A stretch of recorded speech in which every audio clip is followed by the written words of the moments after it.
नमस्कार मु दीपा आपण मानक पई गोटे नुआ कहानी आनी जोटा कि आपण मानक बहुत भल लगे विशेषकर छोट पिला मानक ही भल लगे कहानी सुनबा को आपण माने पिला मानक एणु तेणु शिक्षा दउछन्ती त मु किछि आपण को कहानी सुनाउछि जोटा कि सोइला बेले तांका काम रे आसीबो। गोटे राज्य रे गोटे साधव थिला। से साधव ना थिला धनेश्वर। तार 7टी पुओ थिले एवं 7टी मध्ये बहु थिले। से समस्त 6 बहु को बहुत भल पाए। सान बहु को जमा भी भल पाएनी किंतु कौन सी पुआ बहु मानकर पिले पिले ना। बुढ़ार मन दुख बहुत होता जेहेतु साधव बुढ़ा तार संपत्ति कौन अभाव न थाए तो से संपत्ति को कौन कर संपत्ति रोजगार करके भी भाविला किसी लाभ ना। तापर किछि दिन गला पर बुढ़ा भाभी भाभी मन दुखरे गोटे गछ मूले बसी पड़ी थाए। सही रास्ता दे जन साधु आसुथिले। साधु कहले अरे धनेश्वर एठी मन दुखरे बसिछ काहेकि? धनेश्वर बुढ़ा थाई कहूची आज्ञा मो कौन दुख कथा कहिबी मोर परा 7टा पुओ 7टा बहु कहा कଳରେ भी पिला पिले नाही। मन बहुत दुख होची। मो वंश आगको बढ़ी पारिबनी एई चिंता मते आगको खारुची। ए संपत्ति मोर किए बा खाइबो एमिति कहिकी बुढ़ा साधु को दंडवत हैला। तब साधु तांको कहले तोर नाती नातुणी हबो किंतु तू गोटे शर्त मो आगे रखे कि मु जहा कहबी तू मानिबू। तापर साधव कहला हाँ एमिति रे तो मोर नाती कि नातुणी नाही। आपण जेउ शर्त भी रखिबे मु से शर्त राजी। एमिति आपण यदि कहबे कि मो संपत्ति सब नेई जाओ ताहेले भी मु राजी। तापर से साधु जनक ताकू सत्य करेले एवं गोटिए टेका देले। कहले ने ए टेका गोटिक नबू गोटे थर मारिबू जेतोटी आंब पड़िबो से गछरु तू सबु बहु मानकू सम्मान करके बांटी दबू। बुढ़ा गोटे थर गोटे टेका मारिला तो आंबटीए पड़िला। तो बुढ़ा काटिकी समस्त को खंडे खंडे करिकी 6 बहु को देला। सान बहु को देला नहीं कारण सान बहु को बुढ़ा देखि पारे नहीं। सान बुढ़ा को भी बुढ़ा भल पाएनी। सेथिपाई सान बहु पचारिला बापा आपण तो समस्त को देले मते काहे कि देलेनी समस्त तो पिला हबो मोर तो हबनी एया भाबी कि से कांदी कांदी कि ता ससुर को कहला। तार बुढ़ा कहला समस्त को तो दे सारली आउ तो किछि नाही ए टांकुडा अछि तू खाई दे। ता सान बहु कोन कला से टांकु को खाई देला। एमिति सब बहु खाइला पर समस्त किछि दिन गला पर डेलीवरी होला। समस्त गोटे गोटे पुओ होला। सान बहु भी खाइछि टांकु आपण माने मन रखछन्ती तो टांकु ही खाइछि। तो तार समस्त पिला हैला किंतु यार टांकुटा हैला जन्म हैला। समस्त कहले समस्त को छी छाकर ये से कहले तार टांकुडा हे जे तार टांकुडा हे एमती कहि समस्त छी छाकर मध्य करले। छी छाकर कहया फल से भी मध्य से टांकु को भल रखिला ताको लालन पालन करके बड़ करला। सेमानकर पिला माने बड़ हेले एमिति पिला मान को 5 वर्ष पूरी गला। पिला माने सब स्कूल गले। बुढ़ार आनंद कहले न सरे। नाती माने सब स्कूल गले। बुढ़ा खुशी रे मन दग्ध दग्ध हो जाए। समस्त पैंट शर्ट आनी पकला समस्त को देला किंतु टांकुआ कुमर पई किछि नाही काहे ना से टांकु सेथि पई ताको किछि भी देले नाही। समस्तंकर नाम भी बुढ़ा देला किंतु टांकुर ना कहीं किसी देलेनी। सेथि पई ता मा टांकु जेहेतु जन्म करछि ताको टांकुआ कुमर ना रे ना भी मध्य दे देला। समस्त स्कूल गले। टांकु भी कहला माँ मो स्कूल जीबी। ता माँ कहला तो टांकुडा स्कूल जाके कौन करिबू? से कहला ना ना माँ मु जीबी स्कूल मु पाठ पढ़िबी मु भी मध्य बड़ मनीष हेबी। ता कथा मानी कि ता माँ भी मध्य ताको बहे बस्तानी देला। से भी मध्य स्कूल गला। सबु छुआ माने पाठ पढ़िया भितरे ଟାଙ୍କୁ କ'ଣ କରିବ, ସମସ୍ତଙ୍କ ବହିକୁ ଚିରିଦବ। ତା ନିଜ ବହିକି ସାଇତିକି ରଖିକି ପାଠ ପଢ଼ିକି ଆସିବ। ଆର ପିଲାମାନେ କେହି ଭଲରେ ପାଠ ପଢ଼ି ପାରିବେନି, ବହୁତ ଦୁଷ୍ଟ ହୁଏ, ଛୋଟ ଚଗଲାମି କରେ। ଛୋଟ ପିଲା ତ ଟାଙ୍କୁ ଭିତରୁ ବାହାରିଛି, ସେ ଦିନସାରା ଟାଙ୍କୁ ଭିତରେ ରହିଯାଏ। ବାହାରକୁ ଗଲେ ସେ ଟାଙ୍କୁ ଭିତରୁ ବାହାରିକି ଆସେ। ତାପରେ ସମସ୍ତଙ୍କୁ ସବୁଦିନ ଟାଙ୍କୁ ଆକୁ ମୋର ନାଁରେ କମ୍ପ୍ଲେନ୍ ଯିବ କି ଟାଙ୍କୁ ଏଇଆ କଲା, ଟାଙ୍କୁ ସେଇଆ କଲା, ତାମା କସିକା ଟାଙ୍କୁ ମୋ ବହି ଖାତା ଚିରିଦେଲା, ଟାଙ୍କୁ ଇଏ କରିଦେଲା, ସେ କରିଦେଲା।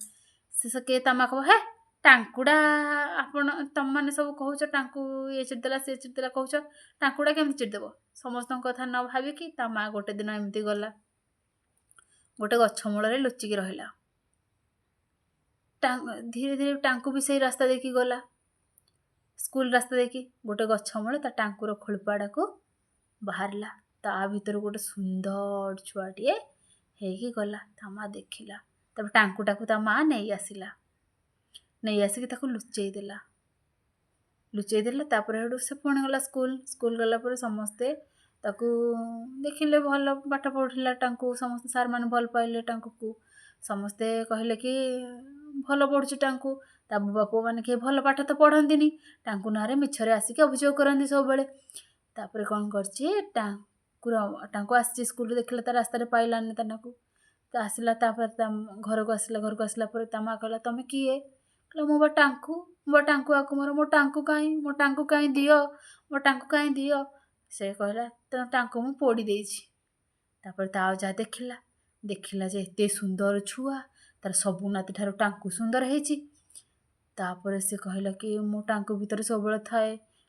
ତାପରେ କହିଲା, ତୁ ଯଦି ମୋ ପୁଅ ତାହେଲେ ଟାଙ୍କୁ ଭିତରେ ପଶେ। ତାପରେ ଟାଙ୍କୁ ଭିତରେ ଟାଙ୍କୁ ପଶିଲା, ଦେଖିଲେ ତା ପୁଅ। ତାଠୁ ସେ କ'ଣ କରିଛି, ଟାଙ୍କୁ ମା ବହୁତ ଖୁସିର କଥା ଯେ କହିଲେ ନ ସରେ।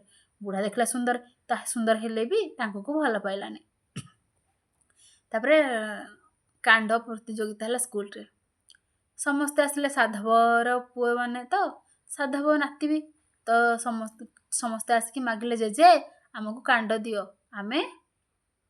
ଆମର କାଣ୍ଡ ପ୍ରତିଯୋଗିତା ଅଛି, ଆମେ ତାକୁ ସେଠି କାଣ୍ଡ ମାରିବୁ। ତାପରେ ସମସ୍ତେ ଅଜାକୁ ମାଗିଲେ, ତା ଅଜା ତ ସାଧବ, ସମସ୍ତଙ୍କୁ ସୁନାର କାଣ୍ଡ ଦେଲା। ତାପରେ ଟାଙ୍କୁଆ ବି ମାଗିଲା, କହିଲା, ଜେଜେ ମତେ ବି ଦିଅନ୍ତୁ ନା। ତାପରେ ବୁଢ଼ା ଟାଙ୍କୁଆକୁ ଗୋଟେ ବାଉଁଶ କାଣ୍ଡ ଦେଲା, ବାଉଁଶ ସର, ସେମାନଙ୍କୁ ସୁନା କାଣ୍ଡ ସୁନା ସର ଦେଲା। ତାପରେ ସେମାନଙ୍କର ପ୍ରତିଯୋଗିତା ହେଲା, କିନ୍ତୁ ଟାଙ୍କୁ ମାରିଦେଲା, କାଣ୍ଡ ପୁରା ଠାଏ ଲକ୍ଷ୍ୟ ଭେଦ କଲା। କିନ୍ତୁ ଏଇ ଯେଉଁ ପିଲାମାନେ ସୁନା କାଣ୍ଡ ନେଇଥିଲେ ତାଙ୍କର ହେଲାନି। ତାପରେ ସାର୍ମାନଙ୍କୁ କହିଲେ, ସାରେ ଟାଙ୍କୁ ପରା ବାଉଁଶ କାଣ୍ଡ, ସେଥିପାଇଁକା ତାର ହେଉଛି, ଆମମାନଙ୍କର ହେଉନି। ସେଥିପାଇଁ କାରଣ ତାର ବାଉଁଶ କାଣ୍ଡରେ ପଳେଇଯାଉଛି। ତାପରେ ସେ ଟାଙ୍କୁ କୁମାରକୁ ସୁନା କାଣ୍ଡ ଦେଲେ, ସେ ବାଉଁଶ କାଣ୍ଡରେ ମାରିଲେ, ସେ ବି ସେଇ ବାଉଁଶ କାଣ୍ଡରେ ବି ଫେଲ୍, ସେ ବି ମାରିପାରିଲାନି। କାରଣ ତୀକ୍ଷ୍ଣ ହେବା ଦରକାର ନା, ନିଜର ଲକ୍ଷ୍ୟସ୍ଥଳରେ ଭେଦ କରିବାକୁ ହେଲେ ମଣିଷର ଏକାଗ୍ରତା ଦରକାର, ଯେଉଁଟାକି ସେମାନଙ୍କ ପାଖରେ ନାହିଁ। ସେମାନେ ଧନ ସମ୍ପତ୍ତିରେ ବଢ଼ିଛନ୍ତି, ଟାଙ୍କୁକୁ ତ ଅଭାବ ଅନଟନରେ ବଢ଼ିଛନ୍ତି ନା। ସେ ବଡ଼ ହେବା ଦରକାର, ଭଲ ମଣିଷ ହେବ ବୋଲି ନିଜେ ଭାବିଛି, ମୋ ମନରେ ଭଲ ବିଚାର କରିଛି। ତାପରେ ସେ କ'ଣ କରିଛି, ଜିତିକି ଆସିଲା, ପ୍ରାଇଜ୍ ନେଇକି ଆସିଲା। ତାପରେ ସାଧବ ବୁଢ଼ାକୁ ଟାଙ୍କୁ ଦେଖିଲା, ଯେ ମୁଁ ଆଣିଛି। ସାଧବ ବୁଢ଼ା କହିଲା, ଯା ତ ପ୍ରାଇଜ୍ ରଖ, ତୁ କ'ଣଟା ଆଣିଛୁ? କିଛି ନାହିଁ, ଏଇଟା ଗୋଟେ ପ୍ରାଇଜ୍ ଆଣିଛି, ମୋ ଘରେ ତ ୟାଠୁ କେତେ ସୁନ୍ଦର ଅଛି। ତା ନାତିମାନେ କହିଲେ, ଟାଙ୍କୁ ନେଇ ଯେ ସୁନା କାଣ୍ଡ ନେଇଥିଲା ବୋଲି ଜିତିଲାନି, ବାଉଁଶ କାଣ୍ଡ ବୋଲି ଜିତିଗଲା, ସୁନା କାଣ୍ଡ ହେଇଥିଲେ ତ ଜିତି ନଥାନ୍ତା। ଏମିତି ଘରେ ଆସିକି ଗଲେ ଦେଲେ, ଟାଙ୍କୁ ନାଁରେ ବିରୋଧରେ ସତମିଛ ଦେଲେ, ଟାଙ୍କୁକୁ ଆଉ ଭଲ ପାଇଲାନି ତା ଜେଜେ। ତାପରେ ଏ ପୁଅମାନେ ସମସ୍ତେ ଖଟନ୍ତି, ସାନ ପୁଅଟା ଟିକେ ଅଳସୁଆ ଥିଲା ତ, ସେଥିପାଇଁ ସେ ଖଟୁନଥିଲା, ସେଥିପାଇଁକା ସାନ ପୁଅ ବୋହୂକୁ ସେ ଭଲ ପାଉନଥିଲା। ତାପରେ ସେ ସାଧୁ ଆସିଲେ, କହିଲେ, ଧନେଶ୍ୱର ବୁଢ଼ା କୁଆଡ଼େ ଗଲ? ସାଧୁ ଆସିଲେ, କହିଲା, ହଁ ଆଜ୍ଞା, ନମସ୍କାର। ଆପଣ ଏତେ ଦିନ ପରେ ଆସିଲେ, ମା ଯିଏ କେମିତି ଆମ କଥା ମନେ ପଡ଼ିଲା। ତାପରେ କହିଲା, ତୋତେ ଯେଉଁ ସତ୍ୟ କରାଇଥିଲି ତୋର ମନେ ନାହିଁ? ସେ କହିଲା, ହଁ ଆଜ୍ଞା, ସତ୍ୟ ମୋର ମନେ ଅଛି। କହିଲା, ତାହେଲେ ତୋର ନାତିଟିଏ ଦେ ମୋତେ। ସିଏ ତାପରେ କହିଲେ କି, ଧନେଶ୍ୱର ବୁଢ଼ା କହୁଛି, ସେ ଟାଙ୍କୁଆକୁ ନେଇ ଯାଆନ୍ତୁ। ତାପରେ ଟାଙ୍କୁର ମା କହିଲା, ତମେ ତ ବାପା ସମସ୍ତଙ୍କୁ ଦେଲ, ଆଉ ମୋତେ ତ କିଛି ଦେଇନ। ମୁଁ ତ ଟାଙ୍କୁଟା ପଡ଼ିଥିଲା ତାକୁ ଗିଳି ଦେଇଛି, ତ ମୋ ପୁଅକୁ କାହିଁକି ନେବେ? ଏମିତି କହିକି ଟାଙ୍କୁର ମା କାନ୍ଦିଲା। ଟାଙ୍କୁଆ କହିଲା, ମୁଁ ଯିବି। ଚାଲନ୍ତୁ ସାଧୁ ମହାରାଜ, ମୁଁ ଆପଣଙ୍କ ସହିତ ଯିବି। ତାପରେ ସାଧୁ ତାକୁ ନେଇକି ଗଲା ଫଳରେ ସାଧୁ କ'ଣ କଲା, ଟାଙ୍କୁଆକୁ ଗଧେଇଲା ପଧେଇଲା, ତା ଚୁଟି ସବୁ ଲଣ୍ଡା କଲା, ତା ବେକରେ ଫୁଲମାଳ ପକେଇଲା କହିଲା। ତାପରେ ସାଧୁ ତାକୁ ଗଧେଇ ସାରିଲା ପରେ ଫୁଲମାଳ ପକେଇକି ତାପରେ ସାଧୁ କହିଲା ସବୁ ଘର ଖୋଲିବୁ, ଏଇ ଘରଟା ଖୋଲିବୁନି, ଯୋଉ ଘରେ କି ଟାଙ୍କୁଆକୁ ବଳି ଦିଆଯିବ ସେଇ ଘରଟାରେ। ତ ଟାଙ୍କୁ କ'ଣ କଲା, ଗଲା ସେଇ ଘରକୁ। ବୁଢ଼ା ଯାଇଛି ଗାଧେଇବାକୁ, ସାଧୁ ବୁଢ଼ା ଗାଧେଇବାକୁ ଯାଇଛି, ସାଧୁ ମହାରାଜ ଗାଧେଇବାକୁ ଯାଇଛି। ତ ସେ କ'ଣ କଲା, ସେ ସବୁ ଘର, ଟାଙ୍କୁଆ ତ ବହୁତ ଚାଲାକ, ସେଇ ଘର କବାଟ ଖୋଲିଦେଲା। ଦେଖିଲା ସବୁ ସେଠି ଗୋଟେ ଗୋଟେ ମୁଣ୍ଡ ସବୁ ଓହଳା ହେଇଛି, ଏମିତି ଓହଳୁଛି ଆଉ ହାହା କିନା ଆସୁଛନ୍ତି। ଆସିଲୁ, ଆମମାନଙ୍କୁ ବି ବଳି ଦେଇଛି ଏଇ ସାଧୁ, ତତେ ବି ଏଇ ସାଧୁ ଏଇଠି ବଳି ଦେଇଦବ, ତୁ ବି ଏଇଠି ବଳି ପଡ଼ିବୁ। ସିଏ ତାପରେ ସେ ମୁଣ୍ଡମାନଙ୍କୁ ପଚାରିଲା, ମୁଁ କ'ଣ କଲେ ବଞ୍ଚିଯିବି ଆଉ ତମେମାନଙ୍କ ଘରକୁ ବି ଖବର ଦେଇପାରିବି। ତାପରେ ସେମାନେ କହିଲେ, ଆମେ ବହୁତ ଭଲ ଭଲ ଘରର ଲୋକ, ଆଉ ଆମ ପାଖରେ ବହୁତ ଧନ ସମ୍ପତ୍ତି ଥିଲା, କିନ୍ତୁ ଏଇ ସାଧୁ ଆମକୁ ଆଣିକି ଏଠି ବଳି ଦେଇଛି। ଆଉ ତମେ ଯଦି ଗୋଟେ ଉପାୟ କରିବ ଆମେ ବଞ୍ଚିବୁ। କ'ଣ ନା, ସେ ସାଧୁର ରକ୍ତରେ ଯଦି ତମେ ଚାଉଳକୁ ଗୋଳେଇକି ମାଙ୍କ ଆମକୁ ଛିଞ୍ଚିଦେବ, ତାହେଲେ ଆମେ ଜୀବଦାନ ପାଇଯିବୁ। ଆଉ ସେ ଆସିଲେ ତମକୁ କହିବ ଆଗେ ଖାଅ, ପୁଞ୍ଜି ଖାଅ, ତମେ କହିବ ମୁଁ ଖାଇ ଜାଣିନି, ତମକୁ କହିବ ବେକ କାଟ, ତମେ ବେକ ନୁଆଁ, ମୁଁ ମୁଣ୍ଡିଆ ମାରି ଜାଣିନି, ଏମିତି ତମେ କହିବ। ତାହେଲେ ଯାଇ ସାଧୁ ସେ ନିଜେ କହିବ ଶିଖେଇଦେବି। ସେଇ ସମୟରେ ତମେ ଟାଙ୍ଗି ରଖିଥିବ, ତାକୁ ସାଧୁକୁ ଚୁଟେ ପକେଇଦବ। ତାପରେ ଟାଙ୍କୁଆ ମନକୁ ପୁରା ଦୃଢ଼ ବିଶ୍ୱାସ କରିଥିଲା, କାହିଁକିନା ସେ ତାଠୁ ଆଉ ଯିବାର ବାଟ ନଥିଲା, ସାଧୁଠାରୁ ସବୁଆଡ଼େ ଜଗୁଆଳି ଜଗେଇ ଦେଇଥିଲା। ତାପରେ ସାଧୁ କ'ଣ ମାନେ ସେ ସାଧୁ ଜଣକ ଗାଧେଇକି ଆସିଲେ, ତାପରେ ଟାଙ୍କୁଆକୁ ପୂଜା ଘରକୁ ନେଲେ ପୂଜା କରିବା ପାଇଁ। ପୂଜା କଲେ, ତା ଆଗରୁ ତ ସବୁ ଶୁଣି ଯାଇଛି ଟାଙ୍କୁଆକୁ ମୋର, ସେ କ'ଣ କରିବ, ମନେ ମନେ ଦୁଃଖରେ ଛିଡ଼ା ହେଇଛି। ତାପରେ ସାଧୁ କହିଲେ, ଟାଙ୍କୁଆ ଏଇଠି ଆସିଲୁ। ଟାଙ୍କୁଆ ଗଲା, କହିଲା କ'ଣ ହେଲା ଆଜ୍ଞା? କହିଲା କି ମୁଣ୍ଡିଆ ମାରେ ଆଉ ଏଇ ପୁଞ୍ଜି ସବୁ ଖା। ସେ କହିଲା, ଆଜ୍ଞା ମୁଁ ତ ସାଧବ ଘରର ପୁଅ, ମୋତେ ମୁଣ୍ଡିଆ ମାରି ଆସିନି କି ମୋତେ ପୁଞ୍ଜି ଖାଇ ଆସିନି, ଆପଣ ଟିକେ ଶିଖେଇ ଦେବେ କି? ତାପରେ ସାଧୁ ଜଣକ କ'ଣ କଲା, ମୁଣ୍ଡିଆ ମାରିକି ପୁଞ୍ଜି ଖାଇବା ଶିଖେଇଲା ବେଳକୁ ଟାଙ୍କୁଆକୁ ମୋର ତାକୁ ଚୋଟେ ପକେଇଦେଲା। ଚୋଟେ ଯେଉଁ ପକେଇଦେଲା ଏବଂ ତା ଚାଉଳ, ସେ ପୁଞ୍ଜି ରକ୍ତ ସେ ଚାଉଳରେ ପଡ଼ିଲା, ସେ ରକ୍ତକୁ ସମସ୍ତଙ୍କ ପାଖକୁ ଛିଞ୍ଚିଦେଲା।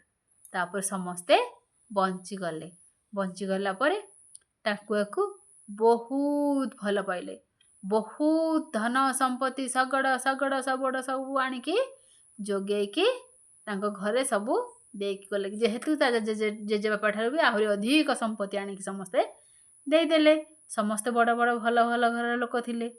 ତ ସେ ସମ୍ପତ୍ତିକୁ ସବୁ ଏମାନେ ବୁଢ଼ା ବୁଢ଼ୀ 3 ଜଣ, ତାଙ୍କ ମା ଆଉ ବାପା ସବୁ ଆଣିକି ଦେଲେ। ସମ୍ପତ୍ତି ଦେଖି ବୁଢ଼ା ଖୁସି ହେଇକି ଟାଙ୍କୁଆକୁ କହୁଛି, ମୋ ନାତି ସମ୍ପତ୍ତି ଆଣିଛି, ମୋ ନାତି। ତାପରେ ତା ମା କହିଲା, ଆପଣ ତ ଆମକୁ ଭଲ ପାଉନଥିଲେ, ସେ ସମସ୍ତଙ୍କୁ ଭଲ ପାଉଥିଲେ, ଏବେ ଆମକୁ କାହିଁକି ଭଲ ପାଉଛନ୍ତି, ମିଛ ନାଟକ କାହିଁକି କରୁଛନ୍ତି? ତାପରେ ସେ ବୁଢ଼ା ନିଜର ଭୁଲ ବୁଝିପାରିଲା, କହିଲା କି ଯିଏ ଯୋଗ୍ୟ ସେ ସବୁବେଳେ ଯୋଗ୍ୟ, ଯିଏ ଅଯୋଗ୍ୟ ସେ ସବୁବେଳେ ହିଁ ଅଯୋଗ୍ୟ ହେଇକି ରହିବ। ନିଜର ପ୍ରକୃତି କେବେ ବଦଳିବାକୁ ଚେଷ୍ଟା କରିବନି। ଅଙ୍ଗାର ସତ ଧୋଇତେ ମଳିନ ନ ଯାୟତେ। ଅଙ୍ଗାରକୁ 100 ଥର ଧୋଇଲେ ଯାହା, ସେ ମଳି ସେଥିରୁ ଯିବ ନାହିଁ। ବୁଝିପାରିଲେ? ମୋ କାହାଣୀ ସରିଲା।